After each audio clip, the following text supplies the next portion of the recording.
Hindi pa ako na-order ng kung anong produkto yan. Ay, di na rin, oh. Baka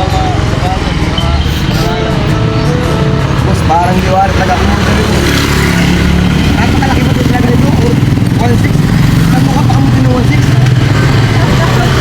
Nagsakit ng ulo ko, hindi pa ako na-order nito.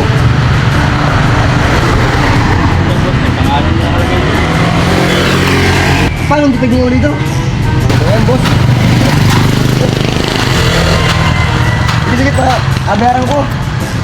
Nakakabay ito boss dapat. Kaya sa uli-uli, pag kayo ka-deliver, tarangin muna ko sa dinibira ninyo. Tapos nakalagay boss, ayan lang naman. Hindi na kayo. Ito ganyan. Ayan. Siguro yung mga talang mga ko. Oh, sa uli-uli ha. Sabihin ninyo ha. Ayan o. Birada kayo ng birada. Oh, Yun. masuduli kayo ha. Masuduli kayo. Ubus tuloy ang kurta ko. Oh, makakain ko. Ano 1.6? O sa'yo na yan. Nakakon nun. Ulit-ulit ha. Hindi deliver ulit kayo sa akin ha. Nakakayamot kayo.